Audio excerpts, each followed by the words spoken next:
자, 13번 보시고요. 도시개발법상 도시개발사업계획 개발계획 맨 앞에 나오는 개발계획 내용이죠. 틀린 것은 세입자의 주거생활 안정대책은 개발구역을 지정한 후에 나중에 개발계획에 포함시켜. 자, 우리 개발계획 내용 중에서 구역 지정한 이후에 천천히 개발계획에 포함시키는 사항으로서는 박수세단, 천천히 포함시킬 수 있다. 박수받으며 등장하는 천천히 등장하는 세단, 좋은 세단. 그래서 밖에 도시개발구역 밖의 지역에 기반시설 설치할 때 비용부담계획 수용상의 세부 목록, 세입자 주거생활 안정대책이죠. 단위, 단계적 사업진. 이건 4가지 중에 하나입니다. 맞고요. 당연히 도시개발계획 내용은 광역이나 기본계획, 방향정원에서 부합되어야 된다. 맞는 얘기고 3, 4번도 많이 나왔던 게 3번은 도시개발 사업을 수용 사용 방식으로 시행하고자 하는 경우 이게 아니고 환지 방식으로 이렇게 바꿔줘야 돼요. 환지 방식으로 시행하고자 할 때 개발계획 수립 시에 우리 일반 동의 면적 3분의 2, 소유자 총수 2분의 1 일반 동의를 받아야 된다는 겁니다. 우리 개발계획은 지정권자가 수립하기 때문에 원래 동의 필요 없는데요. 개발계획 내용 중에서 우리 방식을 정할 때 환지 방식으로 할 때만큼은 환지 방식에서는 당사자인 토지 소유자나 조합이 시행자가 되는 게 원칙이기 때문에 아무리 지정권자가 환지 방식을 선호한다 하더라도 사업 시행자가 될 사람들이 반대하면 사업을 못하기 때문에 미리 동의를 받아보라. 그런 취지로 보시면 돼요. 그래서 수용상에서는 이런 동의 필요 없습니다. 그래서 3번 틀렸고 4번은 지정권자는 도시개발 사업을 환지 방식으로 시행하려고 개발계획 수립 시, 자, 우리 환지 방식으로 개발계획 수립하더라도 그 시행자가 국가나 지자체라면 소유자 동의 받을 필요가 없다. 동의 받아야 된다는 건 틀려요.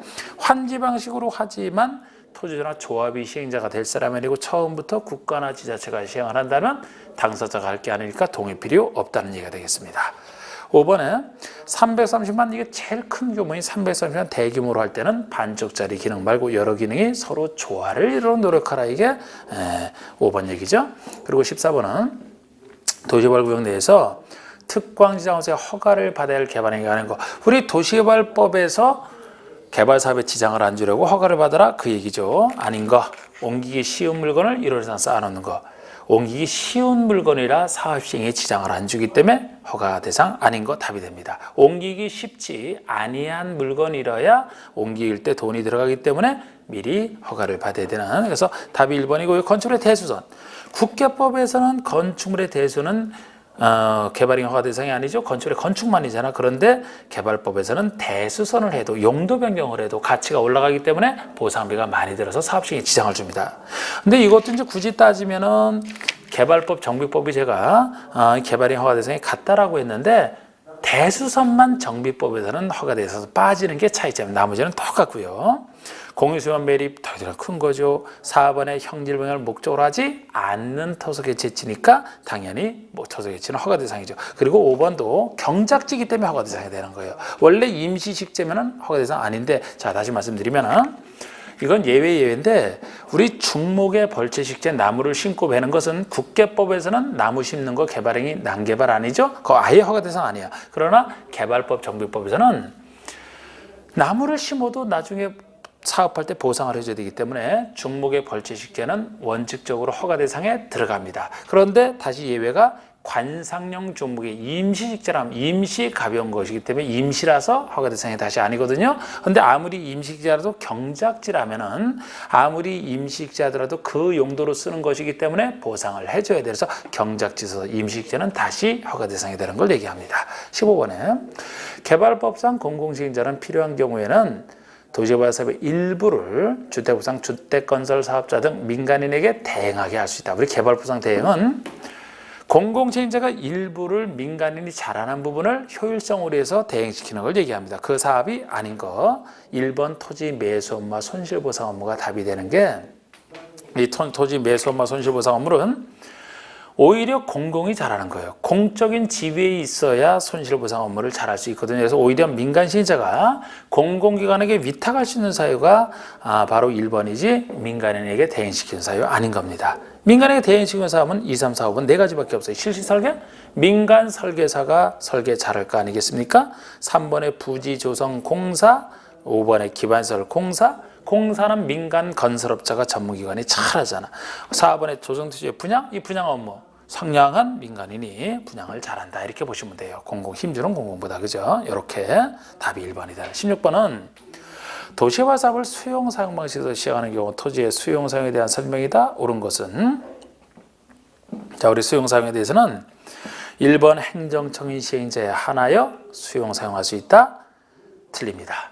행정청인 시행자뿐만 아니고 모든 시행자의 수용 사용 권한이에요. 모든 시행자가 민간인도 수용 사용권을 가집니다. 단지 민간인은 2번처럼 수용 사용권을 행사할 때 큰 수용 사용과 차별을 받을 뿐이지 수용 사용권 자체는 가져요. 그래서 1번 틀린 건데 우리가 공법에 나오는 수용 사용이 4군데가 있거든요. 도시군계획 사업 3가지. 즉 도시군계획 시설 사업에서도 여기 개발 사업에서도 정비 사업에서도 인정합니다. 그리고 주택법상 주택건설 사업인데 이 도시군계획 사업 3가지는 자체로 공공성이 있어서 모든 시행자가 수용사용권을 가집니다만 주택법상 건설사업은 도시군계획 사업이 아니기 때문에 자체로 공공성을 강화해야 돼요. 공공사업 주체만 수용사용권을 가지는 것은 주택법의 특징입니다. 다른 것은 모든 시행자, 이런 이제 구별되는 차이.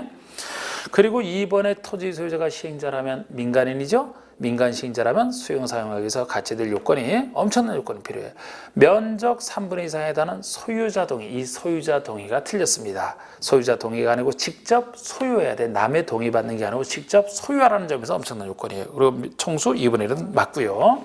그래서 이것이 면적 3분의 2 총수 2분의 1 일반 동의와 비슷한 얘기입니다만 다른 게 차이점 중에 하나가 소유자 동의를 받는 게 아니라는 점에서 직접 소유하라는 점에서 차이가 나는 거예요. 그래서 그거 차이점을 물었지만 기본적으로 이제 소유자, 토지 소유자, 민간인 대신에 공공을 집어넣어서 동의를 받아서 틀리게 내는 것도 일반적으로 냅니다. 3번에 수용사용에 관하여는 공특법을 우선 적용한다. 우선 때문에 틀렸어요. 우선 틀렸습니다. 우리 이 법에 규정이 있으면 이걸 먼저 쓰고 없는 부분에서 공특법을 적용하지 우선이라면 네 군데서 다 틀려요. 자, 우리 4번도 특이한 거죠. 4번이 수용상의 세부 목록을 고시한 때 실식의 고시라는 틀리고 수용상의 세부 목록을 고시한 때 공특법에 의한 사업인정 고시 본다. 이게 정답이 됩니다. 이것도 다른 네 군데랑 다른 특징이기 때문에 이거를 낸 건데 우리 다른 세 군데 수용상에서는 보통 사업인정 받은 것으로 보는 시기를 각각의 법에 의한 사업시행권 딸 때라고 보시면 돼요. 그래서 예를 들어 도시계획 시설이다. 실시계획 고시가 있으면 정비사업이다 시행계획 고시가 있으면 주택법에서는 사업계획 승인 받았을 때 그렇게 얘기를 하죠. 그런데 개발법에서만큼은 실시계획 고시가 있을 때가 사업시행권을 따는 때입니다만 여기는 수용사용 방식으로서 크게 수용사용하기 때문에 돈 때문에 앞으로 앞당긴 거예요. 개발계획 내용 중에 수용사용의 세부 목록을 고시하는 때라면은 나중에 갈수록 가격이 올라가니까 가격 올라가기 전에 수용사용을 할 수 있잖아요. 그래서 이것만 실시계 고시가 있는 때가 아니고 수용사용 세부 목록 고시할 때 된다. 이게 특이해서 이게 정답이 됐습니다. 주의하시고 5번에 재결 신청은 사업인정 받은 때부터 1년 내하라? 어디서도 1년 내하라는 틀려요. 여기 그냥 특례가 인정되니까. 네 군데 다 사업 시행기간 내만 재결 신청하면 됩니다. 특히 개발법에서는 그 시행기간도 개발계에서 정하고죠. 개발계에서 정하고 있는 사업 시행기간 종료일까지 재결 신청하면 됩니다. 그래서 틀린 거 정답은 4번이고 17번에 수용 사용 방식으로 도시개발 사업을 할 때 시행자는 원형지를 일정한 지역에 공급하여 개발하게 할 수 있다. 그에 대한 설명을 옳지 않은 거. 수용 사용 방식에서는 도시개발 사업 목적대로 조성한 조성 토지가 있고요. 그렇지 않은 원형지 두 땅을 생각하시되 그중에 원형지 아무나 싼 값이라 아무나 못 받는 좋은 땅 원형지에 대한 얘기가 되겠습니다. 옳지 않은 거. 1번의 원형지를 학교나 공장지역 부여로 직접 사용하는 자 개발자가 될 수 있다. 아무나 못 받아요. 주로 공공이 받아요. 국가부터 지방서까지 주로 공공이 받는데 민간인 중에서는 이렇게 학교나 공장 부여로 직접 사용하는 자 받을 수 있고요. 또 한 사람은 공무에서 선정되는 자 이 두 사람 정도만 민간인 중에서는 받습니다. 맞고요. 이번에 원형지는 전체의 3분의 1 내에서만 공부할 수 있다. 이것도 맞아요. 원형지는 너무 많으면 조성투지가 줄어들고 그럼 목적 달성이 안 되기 때문에 3분의 1 한도에서만 공급이 가능합니다. 전체 3분의 1 작게 쓰는 기준에 3분의 1. 3번의 원형지 공급가격. 이 공급가격도 원형지와 조성토지와 환지가 다 다릅니다. 구별해서 보셔야 돼요. 원형지 공급가격은 개발기획이 반영된 원형지 감정가격의 기반설 공사비를 더한 금액으로 한다 그러면 틀려요. 그 금액을 그대로 쓰는 게 아니고 그 금액을 기준으로 할 뿐이죠. 기준으로 해서 결국 시행자와 개발자가 협의해서 결정하는 게 특징입니다. 이 원형지는 아무나 못 받기 때문에 시행자와 그 개발자 사이에 서로 공급계약 체결해서 각각 주거든요. 그러면 그 계약 체결 당사자인 시행자와 개발자가 협의해서 결정을 하는 겁니다. 이게 특징이에요. 참고로 조성토지라면 일반에게 주기 때문에 일률적으로 그냥 감정평가로 하는 게 원칙이 되겠습니다. 환지에 대해서 가격평가라면 환지에서는 시행자가 결정하는 게 특징이에요. 시행자가 감정평가를 바탕으로 해서 토지평가협의회 심의를 거쳐 시행자가 결정하는 게 환지에서 특징입니다. 여기는 두 사람이 협의해서 결정하는 게 특징이죠. 4번에 국가지자체는 원형지에 대한 공사완료 공고일로부터 5년, 원형지가 공급 계약일로부터 10년 중 먼저 끝나는 기간 안에는 원형지를 매각할 수 없다. 국가지자체라서 매각제 안에 안 걸리는 거. 국가지자체라서 숫자는 맞아요. 국가지자체라서 매각제는 안 걸립니다. 원형지가 좋은 땅이라 받자마자 팔까봐 매각제 안 들어가는데 국가지자체 행정청만 쏙 빠져나와요. 매각제 안 걸리니까 바로 팔 수 있어요. 나머지만 매각제 안 걸리는 겁니다.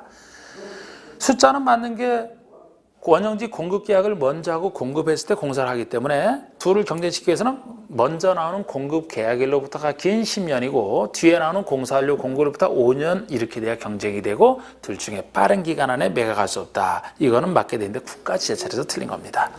5번에 원형지 개발자 선정은 수의계약으로 하는 게 원칙. 다만 학교나 공장제로 직접 사용하는 요거 하나만 경쟁입찰.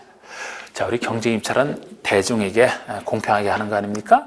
우리 수의계약은 일반에 줄 수 없는 거, 특정인에 줄 수밖에 없는 특정인과 그자와 수의계약하는. 그래서 원형지라면은 원래부터 특정인에게 주는 것이라 그자와 수의계약하는 게 원칙인데 예외적으로 학교나 공정지로 직접 사용하는 자는 학교나 공정대 부지로만 쓰는 것이지 직접 사용한다? 누구만 받을 수 있다는 얘기는 없어요. 그러니까 일반 대상으로 주는 거야. 그래서 경쟁입찰이 되는 것이고 이러한 개발부서 경쟁입찰은 여기 안 나왔지만 2회 이상 유찰이 되면 그 다음에 수의계로 할 수 있다는 건 다 붙어 있습니다. 맞고 이것도 만약에 조성토지를 물었다. 조성토지는 일반에게 주는 보통 땅이죠. 일반에 주니까 원칙이 경쟁입찰이 되잖아. 원칙이 경쟁입찰이 되되 예외적으로 추첨해야 할 수 있는 경우랑 특정인에 주는 수의계약을 구별하시는 그런 식의 공부가 조성토지 아니겠습니까? 18번 도시개발법상 환지 설계를 평가식으로 하는 경우 다음 조건자 비례율은. 자, 우리 평가식으로 할 때 우리 비례율이라는 것은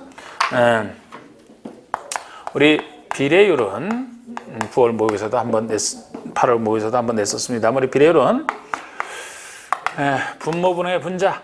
그러니까 환지 전 토지나 건축물의 전체 평가 요걸 투입해서 나온 것이 조성되는 토지나 건축물의 평가이기 때문에 투입 대비 얼마가 나왔느냐. 그래서 환지 전 토지 평가액 분의 조성되는 토지나 건축물 평가액 이 비율이 비례율이 되는데 이 조성되는 것은 사업비를 투자해서 나왔기 때문에 조성되는 평가액에서 들어간 사업비는 빼줘야 순수 나온 것이 됩니다. 그래서 나온 것이 투입된 것에 얼마나 비례하느냐 이 비율인데요. 자, 우리 도시개발 사업으로 조성되는 토지나 건축물, 조성되는 토지나 건축물 평가액가 100억이야. 100억. 그리고 환지전 토지나 건축물 평가액가 40억이에요. 총 사업비가 20억입니다. 그러면 조성되는 토지나 건축물 평가액 합계가 나온 것이죠. 이것이 100억이라고 돼 있죠. 그리고 사업비가 20억이니까 20억을 빼줘야 돼. 환지전 토지나 건축물 평가액은 40억이라고 돼 있어요. 그러면 100억 빼기 20억이니까 80억이 되고 그러면 40억분의 80억 200%가 되는 겁니다. 그래서 답이 4번이 되는 거. 자, 그리고 이제 정비법이 19번부터 나오는데 정비법은 제가 이거 시간상 미리 써놨는데 정비사업은 개발사업과 아주 비슷해요. 근데 이 틀부터 꼭 잡으시고 여기에 맞춰서 이제 살이 되는 것을 붙여야 되거든요. 다음부터는 이런 건 이제 안 적습니다. 다 나머지 똑같은데 우리 요거 정비 기본계획과 우리 분양투기비 공고는 여기에만 있는 것이고 나머지는 저쪽이랑 순서 똑같잖아요.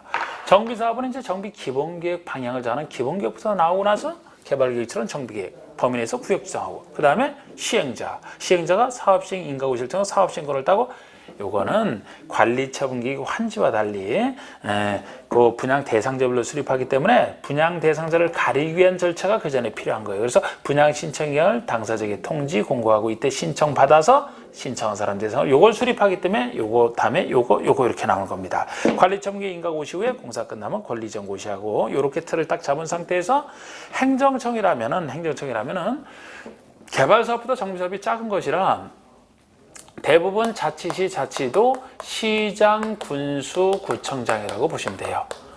이걸 줄여서 시장운수라고 줄여서 짧게 부르기도 합니다. 약속을 해놓고 정비사업보다 작으니까 그냥 시장운수가 한다 이렇게 보시면 돼. 이 둘 빼놓고 나머지가 이제 시장운수 보시면 돼요. 정비기본계획은 특별시장, 광역시장, 자치자치는 당연히 들어가고 시장까지예요. 군수는 뭐 그렇게 방향을 정할 정도로 개발이 안 돼 있는 곳이라 특광시장만이고 정비기획지정권자는 특별시장, 광역시장, 자치자치도의사, 시장, 군수도 되는 경우가 있고 예외적으로 구청장까지 예외적으로 들어가는 경우가 예외적으로 존재합니다.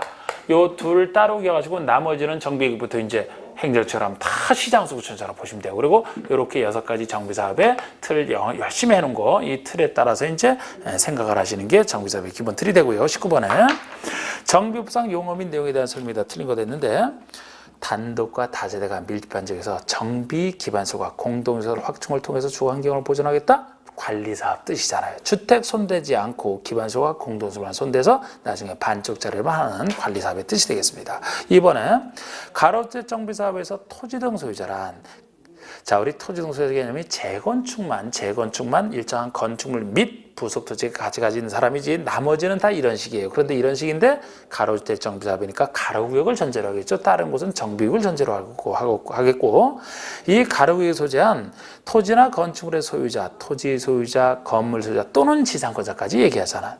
그런데 3번의 재건축에서 토지나 건축물만 소유한 자도 조합원이 될 수 있다? 이게 틀린 겁니다.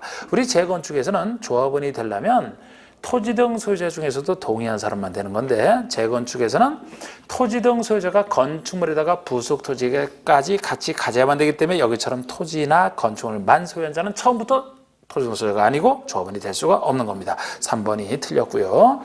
4번, 5번은 우리 그 비용 분석가 노블란스 개념 수많은 것 중에 숫자 다른 거 이 2가지만 좀 구별하시라고 한 거죠. 다른 것들은 평소에 잘 나오는 게 아니기 때문에 나와도 노블란스 개념에서 맞는다 보시면 돼요. 이거 둘 구별하는 거. 4번이 비용 분석할 때 40년짜리죠. 준공일 기준으로 40년까지 사용하기 위한 보수 보강비가 철거주보다 클 것으로 예상되는 거 맞아요. 5번에 도시미관해처의 구조 결함 등으로 철거가 불가피하다. 종원된 후 20년 이상 30년 이하에서 조례로 정하는 기간이 지나면 된다. 30년 이상은 못 정하는 4번, 5번 비교해 보시고 20번 정비사업과 관련된 안전진단에 대한 설명이다. 옳지 않아. 우리 정비법상 안전진단은요. 재건축 안전진단에 관련된 얘기인데요. 다른 사업한테 재건축인데 자, 1번의 재건축 사업, 다른 사업 아니죠. 재건축 사업 시행을 결정한 때로부터 10년이 될 때까지 사업시행 인가를 받지, 오랜 기간 동안 사업시행 인가를 받지 않았죠. 10년? 그런 것으로서 그럼 오랫동안 사업하니까 위험해서 시장원수가 안전사고 의뢰가 있다고 인정하는 경우에 안전진단을 실시해야 된다. 안전진단을 실시해야 되는 사고가 크게 3가지예요. 그 사유 중에 하나가 안전사고 방지라면 요 10년 맞습니다. 하나. 그리고 또 하나가 2번의 정비계획을 위반을 제한하는 자. 요청할 때야. 안전진단 시스템을 요청할 때는 토지등수야 10분 이상 동의. 자, 우리 요청에 한 안전진단은요, 반드시 토지등수가 10분의 1 이상 동의를 받으면 요청이 가능하다. 사유가 여러 가지 있어요. 그냥 이 동의 요건만 하시면 돼. 10분 이상 동의를 요청한다. 그리고 여기는 없지만 또 하나 사유가 이제 재건축 정비계획 수립 시기가 도래하면 재건축 정비계획 수립과 관련해서 안전진단 하는 게 3가지가 해야 될 대상 3가지인데요. 여기에 속한다라도 안 할 수 있는 경우, 여기 문제는 없지만 그것도 알아두셔야 돼. 안전진단 안 할 수 있는 경우가 있습니다. 이미 주택이 붕괴됐다. 붕괴됐는데 안전진단을 해봐야 안전에 문제가 있는지 알겠습니까? 안 해도 돼. 아니면은 사용금지가 필요하다고 나와도 사용금지가 필요할 정도라면 엄청나게 위험한 거 아닙니까? 안 해도 돼. 그리고 반대로 노블라운스 수가 이미 충족이 됐다라면 자체로 정비사업 할 수 있으니까 나머지 잔여 건축물은 할 필요 없다. 그리고 불가피하게 정비계획에 포함됐다 그런 얘기가 나오면 불가피하게 어쩔 수 없이 정비계획에 포함된 곳이니까 그곳에 있는 건축물은 안전진단을 해서 할 필요가 없잖아. 이미 정비사업을 해야 되기 때문에 그 4가지 경우는 안 할 수 있어요. 그래서 물론 안전진단을 할 때도 단지 내의 건축물을 대상으로 하지 단지 밖에는 안 하지 않습니까? 근데 그래서 원래 해야 되지만 아까 안 할 수 있는 거가 있기 때문에 안전진단을 최종적으로 실시할지 말지 안전기관 지정해 주는 거 최종 결정 이거다 시장원수가 하는 거예요. 자, 그러면 3번은 시장원수는 이렇게 시장원수가 다 하는 거예요. 시장원수는 안전진단 요청이 있으면 요청일로부터 30일 내 실시 여부를 결정하여 통보하라. 보통 주민에 관련된 거 통보 60일이 많습니다만 요거 이제 그렇지 않은 30일 중에 하나인데 요거 맞고요. 4번의 시장원수는 안전진단 결과와 도시계획 등을 종합적으로 검토하여 정비계획 수립이나 재건사업 시행 여부를 결정하는 거. 시장원수가 결정한다 돼 있죠? 시도에서 간다면 틀려. 정비법은 시장원수잖아요. 둘 빼놓고 다 시장원수라고 했잖아. 그리고 다 종합적으로 검토해서 교체해서 결정합니다. 이렇게 결정하고 나서도 이제 윗사람인 시도지사에게 보고를 해서 통제받는 규정인데, 보고를 하게 돼도 시도지사가 직접 취소는 못해요. 결정한 사람이 취소를 해야 되기 때문에 시장원수에게 취소를 요청할 수 있다. 그런 식으로 나가는 것도 있죠.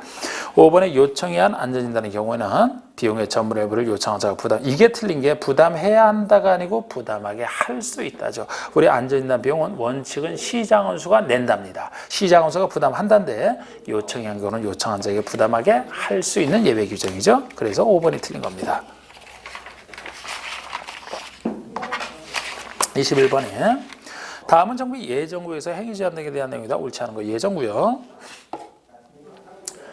개발법이랑 정비법의 개발 행위가 같다는 것은 정비구역을 전제로 하는 거예요. 그럼 정비구역 지정 전이면 투기란 것에서 통제할 필요가 있을 만 통제하는데, 통제하더라도 수많은 개발 행위에서 투기랑 관련된 직접 관련된 두 가지 행위만 통제합니다. 그게 포인트예요. 그래서 예정구역 등이다 그러면 옳지 않은 거 1번에 이렇게 투기수의 유입 방지를 위해서 국장 등이 제한할 수 있다는 거. 누가 제한하는지 중요하진 않아요. 2번에 제한되는 지역은 기본계획을 공람 중인 정비 예정구역 또는 정비의 수립 중인, 즉 정비구역 지정 전이 땅이 되는 거죠. 3년이 제한할 때는 3년 내에서 1회 안에 1년 연장할 수 있고요. 맞아요. 여기서 포인트가 4번인데 제한행위는 건축물의 건축은 맞는데 토지의 형질 변경이 틀린 거죠. 형질 변경 대신에 토지의 분할 그래야 돼. 토지의 분할. 우리 투기랑 해서 제일 많이 쓰는 게 소유자 수를 늘리는 것, 토지 분할입니다. 돈 안 들이고 토지 분할을 하는 순간에 소유자가 늘어나서 사업에 곤란함을 주거든요. 투기에 제일 많이 이용됩니다. 그리고 돈이 들어가더라도 예를 들어 단독주택을 부셔버리고 공동주택 지어서 분양하는, 즉 건축물의 건축이죠. 토지 분할과 건축물의 건축만 소유자 수를 직접 늘려서 투기에 제일 많이 쓰는 이 두 가지만 예정구역에서는 통제합니다. 틀렸고 5번은 거기에 대해서 허가받으라는 얘기고, 두 가지에 대해서. 22번 정비법에서 조합 설립 추진이나 조합 설립에 대한 내용이다. 옳지 않은 거 됐는데, 우리 정비법에서는 조합을 한다면 여러분들 머릿속에서는 우리 개선사업과 이 틀을 잡아야 되는데, 개선사업과 관리사업은 민간인이 못해요. 그렇기 때문에 조합할 때는 개선사업과 관리사업을 빼고 시작을 하셔야 됩니다. 이렇게 내수로 출발하시되 개선사업 관리사업 빼고 내수로 출발하시되, 우리 조합 만들 때는 원래 조합 설립 추진을 구성해야 됩니다만 가로주택 정비사업만 추진이 구성이 없습니다. 가로주택 정비사업만 작은 사업이라 추진이 구성 안 하고 새 사업에서 있는 건데, 그래서 우리가 항상 정비조합 나오면 틀부터 잡는 게 중요한데, 재건축은 제가 우리 정비사업 중에서 주로 예외는 재건축이라고 했고, 가로주택 정비사업은 추진에 구성 안 하는 대신에 조합 설립 인가 동의 요건이 세지기 때문에 나중에 예외로 추가되기 때문에 원칙은 재개발과 도시환경 정비사업을 원칙으로 봐서 나머지 예외는 재건축과 가로주택 정비사업이다. 이건 조합 설립인가 당시부터 이렇게 틀을 잡으시되, 이거는 끝에까지도 예를 들어 나중에 조합 다 끝나고 관리총회 수립할 때 주택 공급할 때도 이 둘은 예외가 존재합니다. 이렇게 틀을 잡으셔야 되는 게 중요해요. 정비조합에서는. 그리고 설립인가 동의할 때 또 인가 동의 요건 다수 알아야 되는데, 재개발과 도시환경 정비사업이면 토지 등 소유자 4분의 3, 면적 2분의 1 이렇게 나가잖아. 우리 개발법에서는 면적 총수, 정비법에서는 반대로 사람 수, 면적 이렇게 순서가 뒤바뀌는데, 그리고 그 순서를 바꾸지는 않을까? 토지 등 소유자 4분의 3, 면적 2분의 1, 카운터 다운 4, 3, 2, 1로 기억하라고 했던 거 카운터 다운이잖아요. 요걸 바탕으로 해서 가로주택 정비사업은 요거보다 추진해 구성 안 하는데 좀 더 세지니까 다 2를 더해서 5, 4, 3, 2, 5, 4, 3, 2로 되어 있는 거 자꾸 보세요. 5, 4, 3, 2를 법에서는 10분의 8로 표현하잖아요.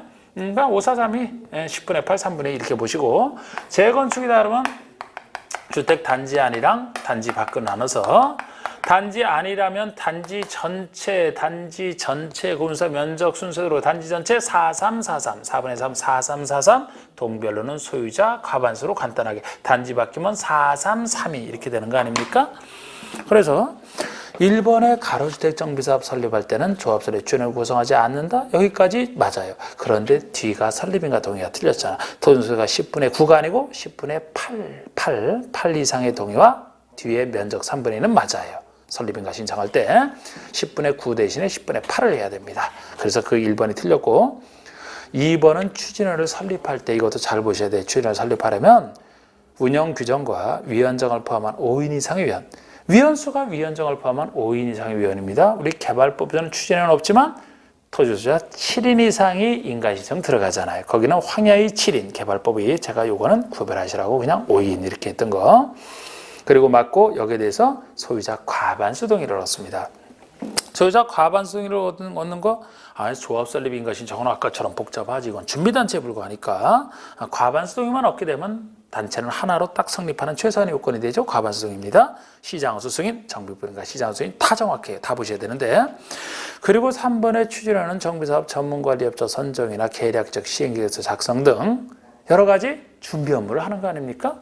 이것도 나중에 이제 시행자로서 조합의 업무랑 구별하시는 식으로 공부하는 거 현재 맞아요. 4번은 재개발 사업의 추진과 조합 설립인가 시죠. 이거 재개발과 도시환경 정비사업은 4.3.21 그랬죠? 맞고. 5번은 재건축에 설립할 때죠. 주택단지 아니니까 공동체 각 동별로는 구분 소유자 과반수로 간단하지만 단지 전체에서는 4.3.4.3 동의가 되잖아. 이게 여기는 없지만 단지 바뀌면은 소유자 4분의 3, 면적 3분의 2, 4.3.3이가 되는 게 단지 바뀝니다. 자, 23번 정비법상 재개발사업 조합의 설립을 위한 동의자 수 산정 시 다음에서 산정하는 토지소유자 수는 자, 우리 토지와 건축물은 별개 한 사람이 여러 개 가지고 있어요. 한 명. 하나의 것을 여러 명이 공유해도 한 명, 하나의 토지에 소유자 지상권자 있으면 하나의 토지니까 대표자 한 명 이렇게 했던 거. 그래서 A, B, C 3인이 공유한 한 필지 토지 토지 소유자 공유자 한 명으로 계산해야 됩니다. D 두 사람이 공유한 하나의 주택 소유자 역시 공유니까 대표자 한 명이죠. F가 소유한 한 필지 토지에 건축되어 있는 G의 주택이면 토지 소유자 F 한 명, 주택 소유자 G 한 명, 두 명이 되죠. 그리고 한 필지 나디지를 단독 소유한 H와 그 나디지에 대한 지상권자 K라면은 이거는 소유자, 지상권자, 대표자 한 명에서 한 명으로 계산해요. 그래서 합이 11, 21, 5명이 되는 겁니다. 24번 정비법상 관리처분을 작성할 때 그 주택의 공급 기준 관리처분에서 주택 줄 때 그 기준 유명하잖아요. 원칙은 하나 주는 거죠. 한 사람이 여러 가지 있으면 하나, 공유해도 하나 주는 거지만 이제 예외 여러 가지. 이것도 재건축과 가로주택 정비사업 예외 있고 이제 일반적인 나오죠. 그래서 옳지 않은 건데 1번에 같은 세대에 속하지 아니하는 2인 이상이 1주택이나 1처를 공유했어요. 1주택만 공유.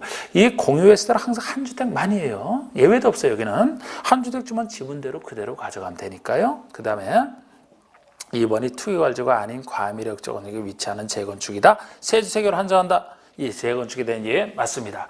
우리 재건축에 대한 예외라면은 우리가 재건축 이렇게 분리하잖아요.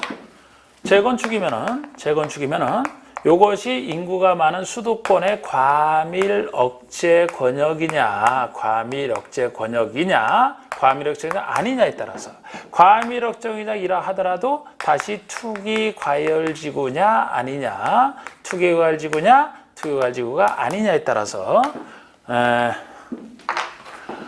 과밀역적에서 투기과열지구라면 제일 투기랑 관련되기 때문에 여기는 무조건 원칙으로 돌아서 한 주택 주는 거예요. 한 주택 주는 원칙에 해당되는 거죠. 그런데 지금 읽은 것처럼 과밀역적인데 투기과열지구가 아닌 곳이면은 세 주택이 한도가 되는 거예요. 세 주택 이하. 그래서 지금 읽어본 지문이 맞는 것이고 만약에 재건축인데 과밀역적이 아닌 곳이면은 소유한 주택 수만큼 줄 수 있는 거 아닙니까? 소유한 주택 수만큼 만약에 5채 가지고 있어 5채 그대로 다 줄 수 있는 이렇게 이제 구별해서 보셔야 돼요. 재건축은 그래서 이제 소유한 주택 수만큼 줄 수 있는 것 중에 우리 재건축에 요 부분이 해당됩니다만 그 외에도 근로자 주택이나 기숙사용도로 가지고 있다 그대로 다 줄 수 있고 공공 소유자가 가지고 있다 그대로 다 줄 수 있고 그런 것도 붙어 있죠. 그리고 4번의 가로주택 정비사에 대한 예죠. 역시 활성화를 해서 가로주택 정비사업은 3주택까지 조건 따지지 않고 줄 수 있습니다. 그래서 맞고요. 4번, 5번이 일반적 정비사업에 대한 예외인데 4번은 부장 대상지별 종조나 토지나 건축의 가격 범위에서 2주택 줄 수 있다는 거예요. 사실 가격 범위가 됐든 아니면 가격이 안 되면은 그 전용 면적 범위에서도 줄 수 있거든요. 그런데 둘 중에 하나니까 그냥 하나 보시면 돼요. 2주택 줄 수 있고요. 그 중에 한 주택은 반드시 60 이하. 85 이하 아니에요. 90주택 규모 아닙니다. 소형을 얘기해요. 한 주택. 그래서 2주택 주면 이제 큰 주택에서는 받은 사람이 살고 소형 주택 60 이하에서는 본인이 가지고 있으면서 서민들이 돼서 임대용으로 쓰라면 그런 취지로 보시면 돼요. 그래서 60이하입니다. 반드시. 그리고 5번의 4의 경우 60이하라고 공급받은 한 주택은 소유권이 이것이 다음 5년간 전매, 이게 틀린 게 3년간 전매할 수 없어요. 60이하짜리 하나만 전매 제한 받는데 3년입니다. 그건 최소 분양받은 자가 3년간은 팔지 말고 가지고 있으면서 서민들에서 써라. 그런 취지로 보시면 돼요. 그리고 이제 건축법 25번에 건축상 도로와 도로가 교차하는 도로 모퉁이에서 다음과 같은 조건의 대지가 있다고 할 때 대지 면적은 얼마냐? 교차하는 도로변은 각각 7m, 5m, 교차간 90도, 대지의 가로 길이는 30m, 세로 길이는 20m.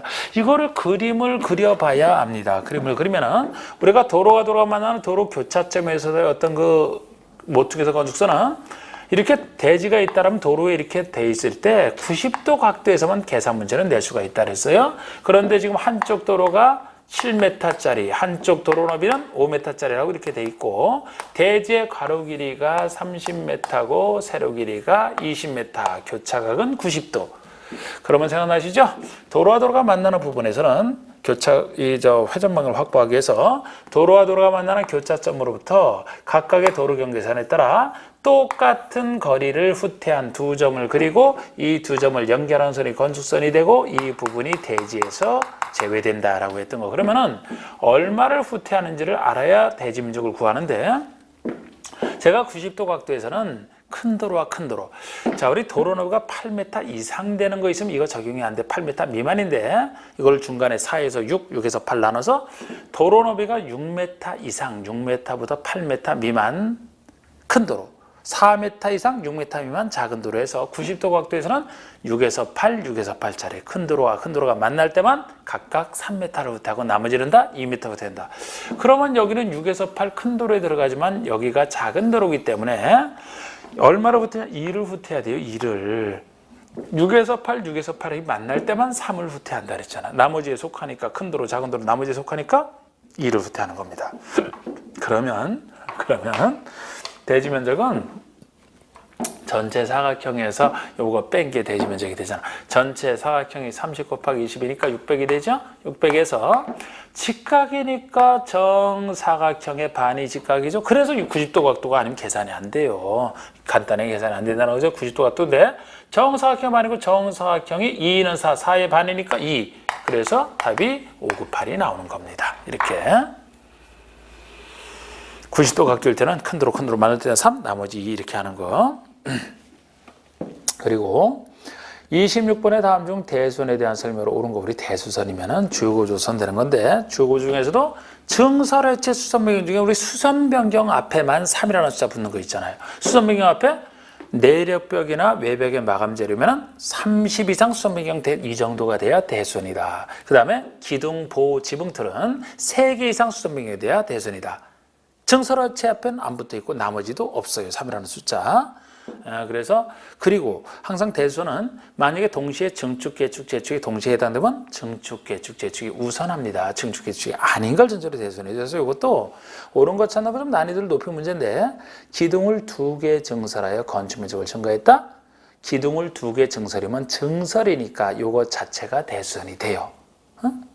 증설 해체 중에 하나잖아. 숫자도 안 떠지잖아. 그런데 대수선이지만 건축 면적을 증가했다는 표현 때문에 증축도 됩니다. 있는 상태에서 면적 늘어났으니까 증축이 되죠? 그러면 대수선이 돼도 대수선도 되고 증축이 되면 증축이 우선하잖아. 증축으로 봐야 되니까 대수선이 아니다라는 표현이 맞는 겁니다. 그래서 1번이 정답이고요. 2번에 외벽에 마감 재료를 10제곱미터 증설 해체하는 거 대수선이 아니다? 증설 해체니까 규모에 상관없이 대수선이 되는 거죠. 수선 변경할 때가 30 이상이잖아. 증설 해체니까 이건 11을 하더라도 대수선이 되기 때문에 아니다가 틀린 겁니다. 3번에 기둥 2개 수선이죠. 이건 수선이죠. 그러니까 2개 갖고는 안 되지. 3개 이상 수선 변경에 대한 대수선이라 대수선에 해당한다는 말이 틀린 겁니다.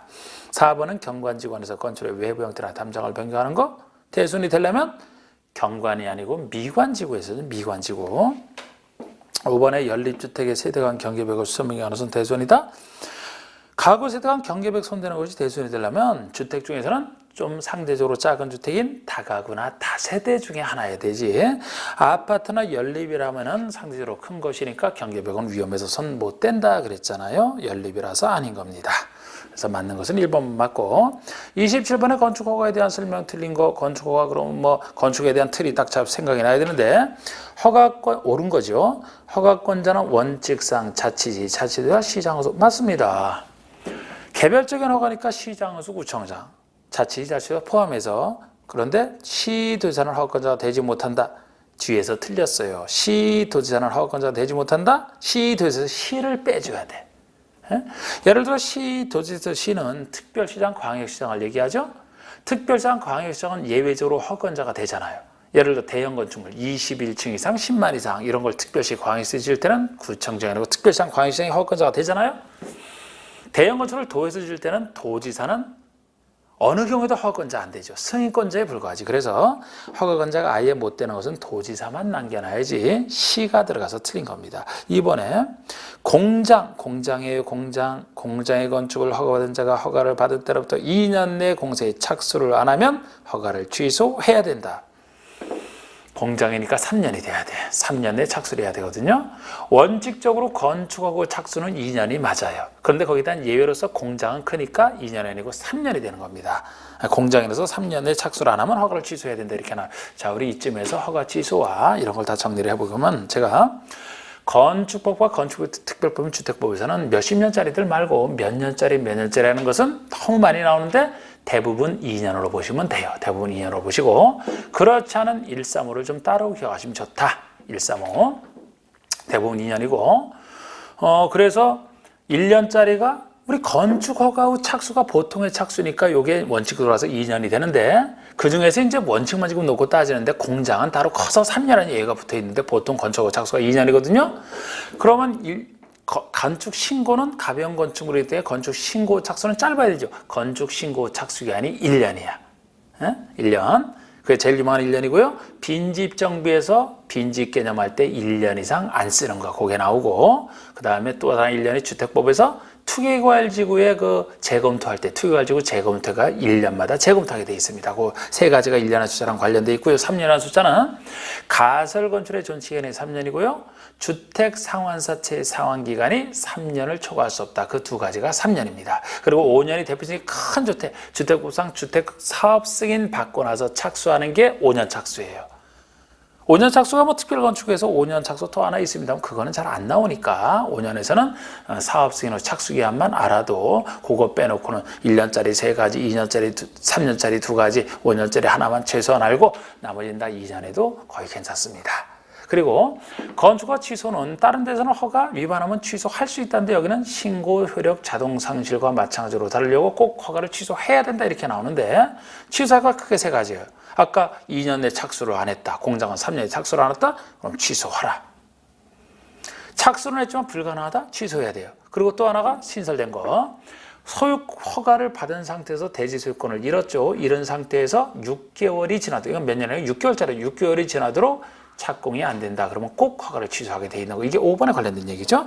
자, 하여튼 2번은 공장이니까 3년이 돼야 되고, 3번이 30층의 건축물을 특별시에서 건축하려면 특별시장, 이게 맞는 겁니다. 자, 우리 대형 특별시장, 광역시장이 허가를 받는 대형 건축물이 21층 이상 또는 10만 이상이에요. 30층짜리면 21층 이상에 속하니까 특별시장 허가가 맞는 겁니다. 4번에 연면적계가 10만 제곱미터 이상인 공장이나 창고. 자, 10만 이상이지만 공장, 창고는 제외된다는 거 많이 나왔던 거예요. 공장, 창고는 제외니까, 여기서 제외니까 광역시에서 건축하려면 광역시장 허가 아니고 구청장 허가를 받아야 됩니다. 구청장 허가죠, 이거는. 5번에 착공신고 전에 경매, 공매 등으로 건축주가 대지수권을 상실한 때로부터 1년, 이게 6개월짜리예요. 6개월이 경과한 이후에도 착수가 불가능하다. 허가를 꼭 취소하라. 6개월짜리 유명한 얘기입니다. 신설된 거 28번. 다음은 건축법상 대지도로 관계 규정에서 도로가 될 수 없는 거. 대지는 도로의 2m 이상 접하는 게 원칙인데 거기서 도로가 될 수 없는 거. 우리 건축법상 도로 개념은 광범위합니다. 광범위한데 보행과 자동차 통행 둘 다 가능한 4m 이상의 도로와 예정도로, 그죠? 각종 법에서 고시가 된 거, 허가권자 지정도로 다 포함되어 있어요. 그런데 예외로서 몇 가지 있어도 최소 보행은 가능해야 되기 때문에 자동차 전용도로처럼 자동차는 다닐 수 있지만 보행이 불가능한 도로는 접해봤자 다닐 수가 없어요. 그거 제외입니다. 그건 안 돼. 그래서 지금 도로가 될 수 없는 게 아니 1번은 예외 중에 하나지만 차량 통행이 불가능하지만 보행은 가능하다. 계단식 도로처럼 너비 3m 이상은 예외적 도로로 인정합니다. 3m니까 3m 이상에 딱 들어가요. 2번은 막다른 도로 얘기죠. 10, 30으로 끊어서 막다른 도로는 2, 3, 6, 10m 미만이면 너비 2m 이상. 여기처럼 10에서 35 사이면 3m 이상 맞잖아요. 너 35m 이상이면 5, 6, 2, 3은 6, 6m 이상 되는 거 그죠? 그리고 3번에 보행과 자동차 둘 다 가능한 4m 이상으로 국회법상 고시? 국회법뿐만 아니고 다른 법이랑 고시 다 들어가요. 4번에 자동차 통행이 가능한 폭 5m, 4m 이상에 속하지만 보행이 불가능하기 때문에 이게 답이 되는 겁니다. 4번이 답이에요. 이거는 도로가 될 수 없어요. 여기에 잡혀봤자 소용없습니다. 보행이 불가능하기 때문에 다닐 수가 없잖아요. 5번은 예정도로. 예정도로도 포함하는 개념이거든요. 정확합니다. 29번 건축법상 면적이 200제곱미터 이상인 대지에 건축물을 건축할 때 적용 조치가 면제될 수 있는 건축물이 하는 거.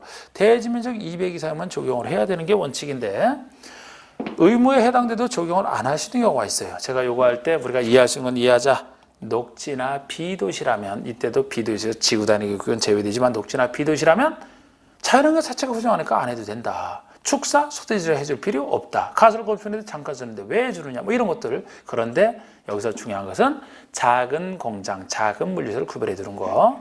안 해도 되는 작은 공장은 대지 면적 기준으로서는 5,000 미만인 대지에 있는 공장이 작은 공장. 연면적 크기에서는 1,500제곱미터 미만이 작은 공장.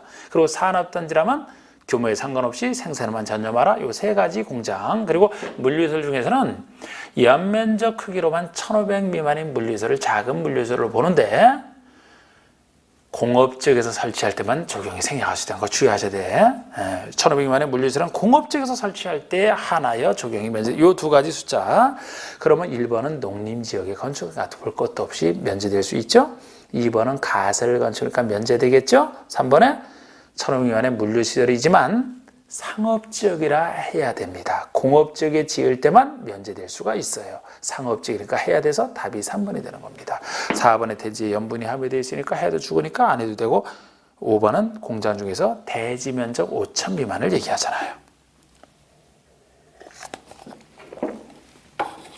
30번에 건축주는 다음 건축을 건축하거나 대전할 때 설계자로 받은 구조안전 확인 자료를 착공신고 시에 허가건장에게 제출해야만 된다. 구조안전 확인 자료 제출 의무인데요. 옳지 않은 거. 이게 전에만 하더라도 자주 나왔던 거 한 번 나왔던 건데요.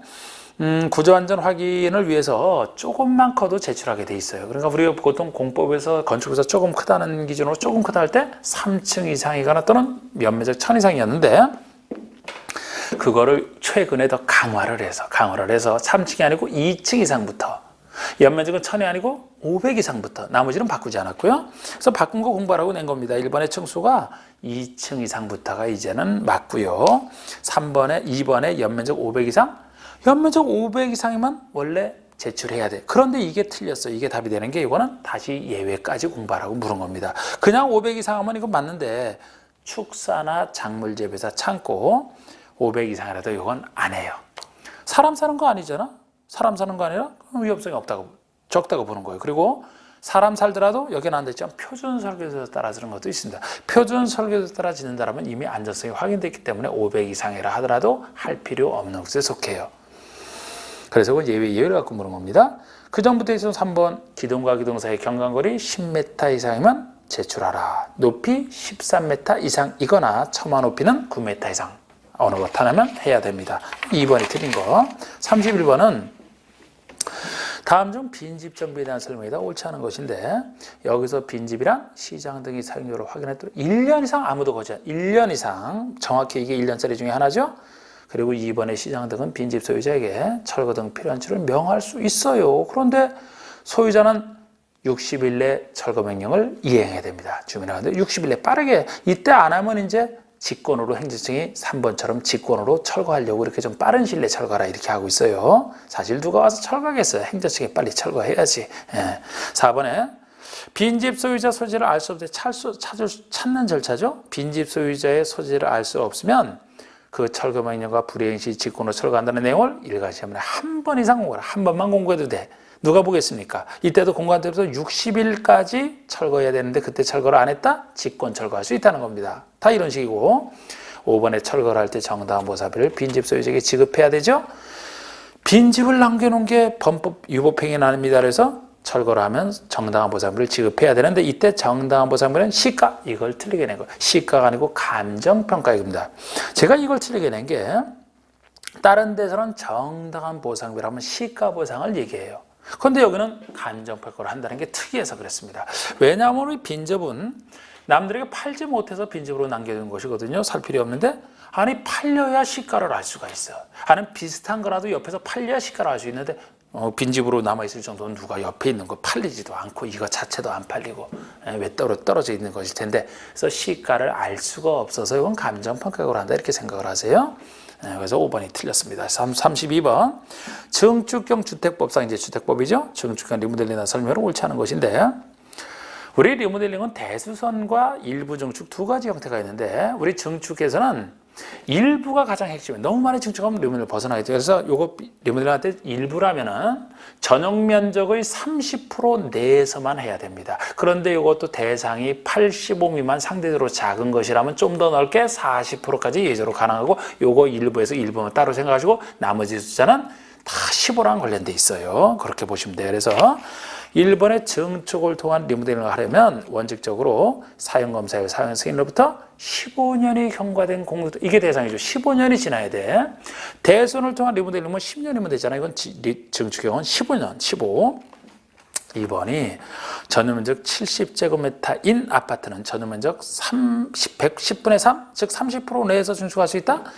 이거 다른 얘기 없으면 10분의 3이 맞는데 70제곱미터 아파트라고 돼 있기 때문에 틀린 겁니다. 70제곱미터 아파트면 85제곱미터 미만에 속하는 것이죠. 그러니까 10분의 3이 아니고 10분의 4까지 가능해요. 그래서 이거 틀린 거 예외. 3번에 증축한도는 전유 부분 면적으로 계산한 건 맞고요. 공용 부분은 별도로 증축한 맞습니다. 4번에 세수를 증가하는 리모델링 할 때는 얼마까지 최대 증가 가능하냐? 기존 세대수의 15% 맞습니다.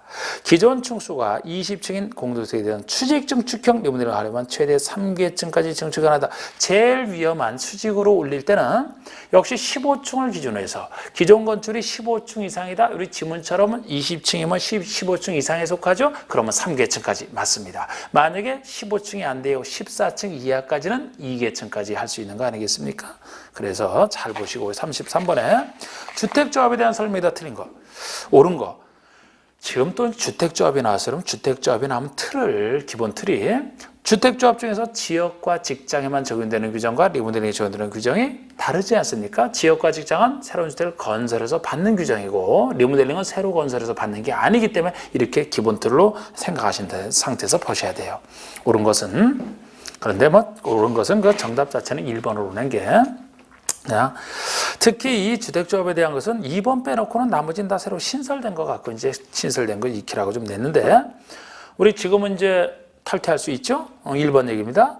탈퇴한 조합원은 제명된 조합원을 포함해서 탈퇴한 조합원은 조합 규약으로 정하는 바에 따라 부담 비용의 환급을 청구할 수 있다. 이게 그냥 맞는 얘기죠. 아니 탈퇴했는데 그동안 냈던 비용의 환급을 청구할 수 있어야 되죠. 제명된 사람도 마찬가지고요. 다는 못하더라도 규약이 정하는 바에 따라 청구할 수 있다. 맞는 겁니다. 자, 2번의 리모델링 조합은 그 구성원의 주택을 건설한 주택을 조합원에게 우선 공급 틀렸죠. 리모델링이 아니고 지역과 직장 조합이라고 바꾸셔야 돼. 아니 조합원에게 우선 공급하는 것은 건설 공급을 전제로 하는 지역과 직장이지 리모델링은 조합원에게 우선 공급하는 게 아니라니까요. 조합원이 리모델링 공동세 가지고 있는 사람이 대손을 통해서 일부 증축하더라도 그대로 그 사람이 받는 거야. 그냥 가지고 있는 상태에서 증축하는 거 아닙니까?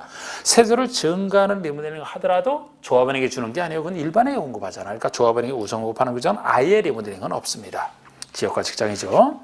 그리고 3번은 창립총회에서 의결을 할 때는 조합원의 10% 이상이 직접 출석. 이게 정비조합에 나오는 직접 출석 정족수 얘기인데 주택조합에서도 이걸 신설을 했어요. 그런데 정비처럼 똑같이 해놨기 때문에 그것처럼 봐주면 돼요. 그래서 정비조합이나 주택조합이나 직접 출석할 때는 10% 이상이 직접 출석하는 게 원칙인데 요거는 창립총회잖아. 창립총회처럼 중요한 것은 20% 이상이 직접 출석하는 예외 규정이 적용됩니다. 그래서 창립총회니까 10이 아니고 20이 돼야 돼요. 그리고 4번의 지역과 직장조합의 조합원을 모집할 때는 관할 시장으로서의 승인을 받아야만 모집하는 게 아니고 승인이 아니고 신고하라 이렇게 바꿔줘야 됩니다. 신고하고 공개 모집 방법으로 하라는 건 맞아요. 자, 이것도 우리가 공공이 아닌 민간이 입주자를 모집할 때는 시장 등의 승인 받고서 입주자 모집하는 거 그거랑 착각하시면 안 돼요. 그건 입주자 모집할 때 승인이고 요거는 조합원 모집할 때 얘기야. 조합을 만들기 위해서 다른 얘기예요. 그래서 옛날에는 조합원 모집할 때 그냥 신문 광고에 뭐 지역 조합의 조합원 모집합니다. 신문 광고에 냈거든요. 사기가 많아서 부정이 많아서 지금은 옛날에 신고도 필요 없었지만 지금은 입주자 모집할 때는 시장 군수가 알고 있어야 될 것이다.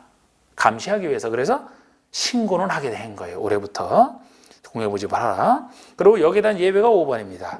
공개 모집 이후에 조합원의 결혼을 충원한다, 미달된 조합원을 재모집한다. 이때는 시장 모집을 신고하고 신고가 틀렸어요. 신고하지 아니하고 이렇게 해줘야 돼. 신고하지 아니하고 선착순 방법은 좋아요. 아니 이미 저번에 모집할 때 시장 등에 신고해야 되니까 시장이 알고 있죠. 재모집할 때 이미 알고 있는데 왜 또 신고를 합니까? 그래서 4번과 5번이 원칙과 예인데 어디가 틀렸는지 잘 체크를 하시고 34번 주택법상 주택 소유자는 주택단지 전체의 일부에 대해서 사용검사를 받은 이후에 말소 소송에 따라 소유권을 잃었다. 즉 진정한 실소유자가 회복해 갔을 때 입주자는 소유권을 잃은 경우죠. 이때 그 토지의 소유권을 회복과 관련해서 매도 청구할 수 있다. 이게 사용검사와 매도 청구인데 이에 대한 설명을 옳지 않은 거 1번 주택 소유자는 대표자를 선정하여 매도 청구소송을 제기할 수 있고요. 이때 대표자는 소유자한테 4분의 3 동의받는 것도 맞습니다.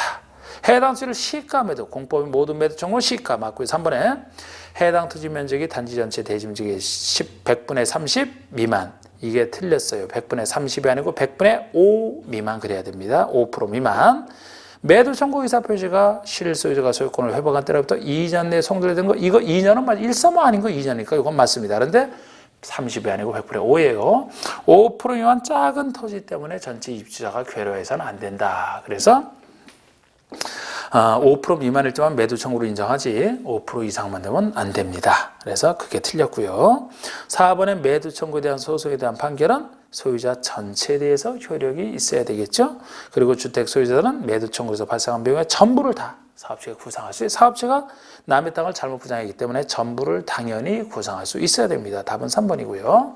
35번이 주택법에 따라 주택건설 사업을 하려는 자는 사업 승인을 받아야 된다. 사업 승인을 받아야 될 대상으로서 틀리게 작쳐진 것은 자 우리 등록사업자 등록이 다르죠. 20호, 20세인데 우리 사업 승인은 주택건설 사업이다. 원칙은 30호, 30이 돼. 각각 50호, 50대 예외 두 가지씩 있고요. 대지는 만 이상 아닙니까?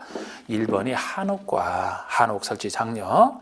공공택지를 1단위적으로 공급하는 거 요거 두 가지가 50호 이상 예외 맞고요. 요거 아닌 건 다 30호 이상이잖아. 2번에 아파트 다른 얘기 없으니까 30세대 이상 원칙이죠. 3번에 세를 증가하는 리모델링 30세대. 리모델링은 원래 건설이 아니기 때문에 리모델링 할 때는 허가받는 거예요. 그러나 세대수 증가하는 부분만 건설 파트이기 때문에 30세대 이상이면 사업 승인을 받으라는 겁니다. 맞죠? 요거 아닌 건 다 리모델링 허가입니다. 4번은 4번, 5번이 이제 예외 중에 하나잖아요.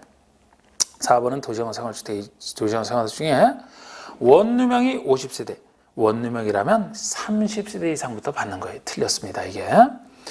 우리 원룸형보다 단지형 연립, 단지형 다세대를 활성화시키기 위해서 원룸은 처음부터 인기 있었고 단지형 연립, 단지형 다세대는 비인기였기 때문에 활성화시키기 위해서 그 두 가지가 일정 요건 갖추면 50세대 이상이 되는 것이지 원룸형은 처음부터 인기 있었기 때문에 50세대라고 혜택 줄 필요가 없어요. 30대 이상입니다.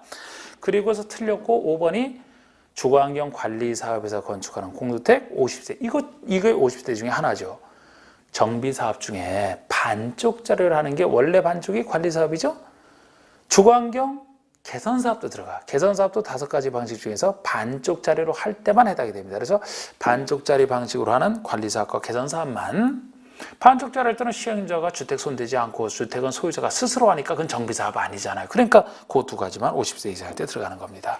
4번만 틀렸어요. 36번 주택법 규정에 한 주택건설 사업의 시행 절차 사업 시행 절차 쭉 생각하시면서 옳은 것은 자 1번이 사업 승인을 얻은 사업체는 승인을 얻은 때로부터 3년 내 공사 시작하라. 사업 승인 받고 나서 착수하는 게 대표적인 5년짜리잖아요. 그래서 이거 5년, 3년이 틀렸어요. 1번 5년. 그리고 제가 이것은 우리 사업 승인 받은 때부터 하는 게 5년인데 그래서 1번 틀렸지만 승인을 받고 나서 착수하는 것은 단지 전체를 할 때는 단지 전체가 5년이 되고요. 이게 1번 내용이었죠? 만약에 공고를 분할해서 공고별로 한다면 최초 공고만, 최초로 시작하는 공고만 먼저 하기 때문에 승인 받은 때부터 먼저 시작하는 최초 공고만 이게 5년이 되는 것이고, 기타 공고라면은 사업 승인 받은 때가 아니고 최초에 대한 착공 신고일로부터 2년이 되는 거예요. 승인 받은 때도 하는 것만 5년이니까 이건 기타 원칙은 2년으로 돌아가는 거죠. 그리고 승인 받은 때로부터 착수해야 될 거를 안 한다 그러면 왜 안 하느냐? 승인을 취소할 수 있는 사유에 들어가는데, 기타 공고라면 승인 받은 때부터 하는 착수가 아니고 나중에 하는 착수라 이때 안 했다고 해서 승인 취소 사유는 아닌 거 정확히 구별하시는.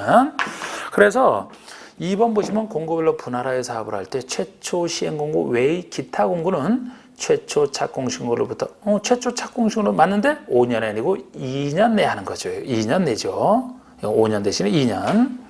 3번에 공고별로 분할하여 사업을 하는 경우 최초 시행 공고 외, 즉 기타 공고에서 착수 기한을 지키지 않았다 하더라도 승인을 취소할 수 없다. 이게 정답이 되겠습니다. 이게 맞잖아요. 승인 취소 사유 아니죠. 4번, 5번은 감리자 지정에 대한 얘기예요. 4번은 사업 주체는 영이 정하는 바에 따라 감리자를 지정해야 된다. 건축법에서는 건축주가 지정하는 게 원칙이고 예외적으로 허가권자가 나서는 경우가 있었습니다만, 주택법에서는 큰 사업을 다루기 때문에 사업주체가 하는 게 원칙이 아니고 행정청인 승인권자가 지정하는 게 원칙이 돼요.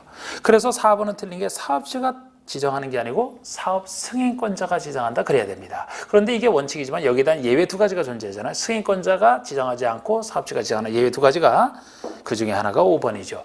도시형 생활주택은 도시형 생활주택은 혜택 때문에 승인권자가 감정을 지정해야 된다가 틀렸고 지정하지 아니한다 그래야 돼요. 도시형 생활주택은 혜택, 도시형 생활주택은 건축법에 따라 하면 되기 때문에 사업주가 지정하면 됩니다. 그리고 또 하나가 공공사업주죠. 공공은 믿어주기 때문에 사업주가 직접 지정하면 됩니다. 그 두 가지 예외 중에 하나죠. 맞는 건 3번만이고 37번 주택 상환사채에 대한 설명 중 옳은 거, 주택으로 갚아주는 채권, 미전주택 재원이 되는 거, 옳은 거. 1번 주택조합은 주택건설 사업을 위해서 필요한 경우에 주택으로 상환사채를 발행할 수 있다. 주택조합은 발행 못해요. 민간에서는 등록사업자만입니다. 우리 주택조합은 혼자 하고 싶으면 자체로 등록사업자가 돼야만 되고, 등록사랑 같이 할 때는 등록사에 맡기면 되기 때문에 어느 경우에나 등록사는 인정하면 되지 주택조합은 안 돼. 그래서 틀렸고, 2번 토지주택공사 등록사, 이 두 사람이 발행권자가 되는 건데요. 이 두 사람이 보증을 받은 때 하나여 발행할 수 있다. 그것 때문에 틀리는 거예요. 보증을 받아야만 발행할 수 있는 경우는 민간에 대한 차별 등록사업자만이지 토지주택공사는 보증받을 필요 없어요. 그래서 토지주택공사를 빼야 맞습니다. 3번의 주택상환사채는 무기명증권으로 발행한다. 주택 하나값에 해당하는 큰 채권이기 때문에 무를 빼줘야 돼. 기명증권으로, 소유자 이름이 표시되는 기명증권으로 발행을 합니다. 4번에 주택상환사채의 상환기한은 10년 초과, 이게 3년 초과, 3년에 관련된 거예요. 3년 중에 하나죠, 이게 틀렸고, 이 경우 상환기간은 사채 발행일로부터 주택의 공급계약 체결일까지 기간으로 상환 계산하는 것도 주택을 상환한다면 주택을 지어서 직접 공급하는 걸 생각할 텐데, 공급계약 체결까지만 하면 상환기간 상환됐다라고 보는 것이기 때문에 이게 특이한 거지만 이건 맞아요. 앞에 3년, 10년이 틀린 거죠. 4번에 5번의 주택상환채는 이를 양도하거나 중도에 해갈 수 없다. 채권 중에 양도 금지되는 게 이게 유일한 게 주택받는 채권이라 주택부상 공급서 교란금지에 걸려서 그렇습니다. 그래서 원칙적으로 양도 안 되는데 예외적으로 해외이동 부득이한 사유가 있으면 예외적으로 되는, 정확합니다. 5번이. 38번에 사업주체의 부기등기와 관련된 내용이다 옳지 않은 거, 예정자를 보호하기 위해서 우리 일정한 내용을 부기등기에 넣으라 하는 거, 옳지 않은 거. 1번 부기등기는 주택건설 대지와 주택에 대해서 입주자 모집공고 승인자와 동시하라. 이게 틀렸죠. 대지는 입주자 모집공고 승인자와 동시하는 거 맞아요. 쭉 오다가 입주자 보호니까 입주자 모집공고 동시하 맞는데 주택에 들어가서 틀렸어요. 주택은 입주자 모집공고할 때 없잖아요. 나중에 완성되기 때문에 하고 싶어도 못해. 주택은 나중에 완성되고 소유권 보존 등기와 동시해야죠. 그래서 대지와 주택에 대한 부등기 시기를 구별하는 게 중요하죠. 1번 틀렸습니다. 이번에 사업자는 원칙적으로 부기등기 말소할 수 없어요. 보호자치기 때문에 말소하면 안 됩니다. 그런데 예외적으로 말소할 수 있는 사유가 세 가지가 있는데 그 중에 하나가 3, 4번이죠. 3번은 사업 승인이 취소가 되면 말소 가능합니다. 사업 승인이 취소가 되면 공사를 못하니까 보험하고 필요가 없어요. 이제는. 4번은 입주 예정자가 이전 등기를 이미 신청했죠? 말소할 수 있는 거. 이전 등기를 이미 신청했으니까 말소해서 다른 등기를 한다 하더라도 이자가 등기 순서에서 먼저 보호받지 않습니까? 그리고 여기는 없지만 입주 가능일부터 60일이 지난 경우도 말소가 가능해요. 입주 가능부터 60일까지 보호를 해주잖아요. 그러니까 60일이 지났다면 보호 조치가 없으니까 이제 말소할 수 있습니다. 세 가지. 그리고 5번에 부기등기 이후에 저당권을 설정한 경우에 그 효력은 무효. 부기등기 가장 강력한 효력이죠. 이후에 다른 거 했죠? 다 무효가 돼. 법에 의해서 취소 사유에 대한 무효 맞습니다. 그래서 예정자가 보호받는 39번의 농지법상 농지 취득 차익증에 관한 설명이다. 옳은 거. 자, 우리 농지를 취득할 때는 원칙적으로 시구 운면장에게 농지를 발급받아야 농민이 취득하는 거 아닙니까? 그런데 경영 안에도 소유할 수 있는 예외적 소유 중에서 이상하게도 발급받는 거, 경영에서는 필요 없지만 발급받아야 되는 거, 그걸로 꼭 기억하시라는 게 맨날 제가 얘기하는 분리, 비축, 주허, 신학, 천호명만 있잖아요. 그거는 발급받는 예로서. 그리고 나머지 경영 안에도 소유할 수 있는 예외적 소유는 안 받는 건데, 안 받는 것 중에 새로운 농지 취득 아니라서 안 받는 것, 대표적인 거 공유농지 분할, 지분대로 분할했으니까 시효 완성, 20년 된 농사든 그 농지니까 농업변 합병이니까 그 세 가지는 안 받는 예로서. 그러면 1번의 농지채권을 발급받고자 하는 경우는 농업경영기서를 작성하여 시장은수구청에 제출하라. 발급권자에게 제출해야 되는데 군수가 들어가서 틀렸죠. 군수 대신에 읍장, 면장이 들어가는 게 특이합니다. 시구, 읍면장이 발급권자죠. 특이한 거 틀렸고. 이번에 농업인이나 농업법인이 농지를 취득한다? 그러면 다른 얘기 없으니까 새로운 농지 취득으로 봐야 돼요. 그렇기 때문에 농지채권 발급받지 않고 취득한, 이게 틀린 겁니다. 발급받아야 돼요. 농업인이든 비농업이든 농업법인이든 새로운 농지 취득할 때는 원칙으로 발급받는 겁니다. 이것도 농업법인이 만약에 합병으로 취득한다. 그럼 합병이니까 안 받는 것이죠. 그런 얘기 없잖아요.